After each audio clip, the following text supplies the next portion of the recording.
अस्सलाम वालेकुम फ्रेंड्स।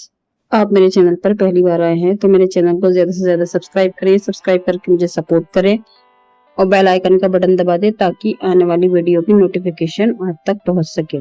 शुक्रिया। वो कत्थई जोड़े में लिपटी थी, होंठ सुर्ख लाल, माथे पर बड़ी सी बिंदी, गहरी कत्थई कलर की सिंदूर जो कि इसकी मांग मोती से कभी दिखते और कभी छिपते थे। बहुत ही खूबसूरत और बड़ी बड़ी आंखें, नाक पर खूबसूरत नथ, बड़े बड़े झुमके उसकी सुंदरता पर चार चांद लगा रहे थे। सुहागरात की सेज पर बैठी हुई विदेही बड़ी ही शिद्दत से अपने पति वैराग्य का इंतजार कर रही है। उसके सीने की धड़कन हर क्षण तेज हो रही है। हाथों में कंपन, होठों में नाजुक सी हंसी लेकर वह हल्के हल्के से शर्माकर अपने सुहागरात की कल्पना में विलीन है। वह अपने ही चुनरी को हाथों में कभी मोड़ने की कोशिश करती तो कभी उसे अपने ही दांतों से चबा जाती। ना जाने कितने ही अरमान उसने अपने नाजुक और खूबसूरत आंखों में संजो कर रखे हैं जो कि आज पूरे होने वाले हैं। वह बार बार दरवाजे पर नजर दौड़ा कर देख रही थी कि वैराग्य आएगा और उसे अपनी बाहों में लेकर उस पर जमाने भर की खुशियां लुटा देगा। करीब 1 घंटे के इंतजार के बाद वैराग्य नहीं आया। तब बेदही आराम करने लग गई और आराम करते करते वह 2 दिन पहले हुए उस हादसे के बारे में सोचने लगी।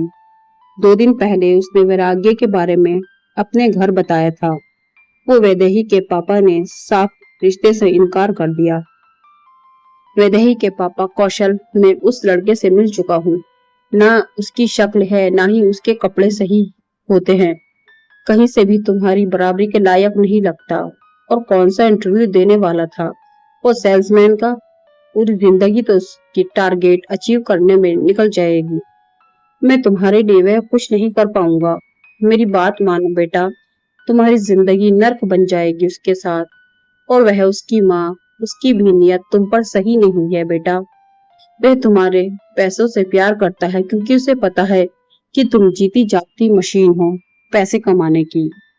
बैंक में जॉब करती हो तुम, लाखों की कमाई है तुम्हारी, बस इसलिए तुम्हारे साथ रहना चाहता है वह दोनों, ताकि उन्हें कुछ करना ना पड़े और आराम से जिंदगी जिए। वैदेही बोली, पापा मैं बस इतना जानती हूँ कि मैं वैराग्य की हो चुकी हूँ। अब मेरी जिंदगी नर्क बने चाहे स्वर्ग बने, पर मेरी जिंदगी निकलेगी तो सिर्फ और सिर्फ वैराग्य के साथ। पापा अगर अपनी जिद चलाना चाहती हो तो चलाओ, अपनी जिद पर चलो, निकल जाओ मेरे घर से। पर याद रखना, जिस दिन तुम इस घर से निकली मैं भूल जाऊंगा कि तुम मेरी एक लौती बेटी हो। और हाँ, घर की एक चीज भी तुम्हारे साथ नहीं जाएगी। वैदेही गुस्से से, बस यही फर्क है आप में और वैराग्य में। आपका रिश्ता सिर्फ पैसे तक सीमित है, लेकिन उसका रिश्ता प्यार पर। गुस्से से वैसे ही अपने कमरे में जाती है और तुरंत वैराग्य को फोन करती है। तो क्या सोचा है तुमने? बात हुई तुम्हारी माँ से? वैराग्य, पता है तुम्हें, माँ ने देखते ही हाँ कह दिया शादी के लिए। वैदेही, पर मेरे घर में थोड़ी प्रॉब्लम है। वैराग्य, देखो वैदेही, अगर तुम्हारे घर में कोई प्रॉब्लम है तो हम कुछ दिन और वेट कर सकते हैं शादी के लिए। वैदेही बोलती है, नहीं, बिल्कुल नहीं, अब वेट करने की कोई जरूरत नहीं है। हमारी शादी आज ही होगी और हम कोर्ट मैरिज करेंगे। वैराग्य बोला, लेकिन वैदेही, बाकी अरेंजमेंट कैसे करेंगे? वो बोली, उसकी चिंता तुम मत करो, सब मुझ पर छोड़ दो।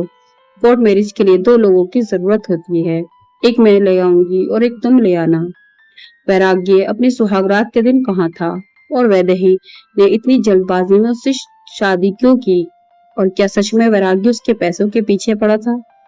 इन सारे सवालों के जवाब जानने के लिए फ्रेंड्स जुड़े रहें। फ्रेंड्स, आपको कहानी पसंद आई है तो मेरे चैनल को सब्सक्राइब करें, लाइक शेयर और कमेंट करें। शुक्रिया।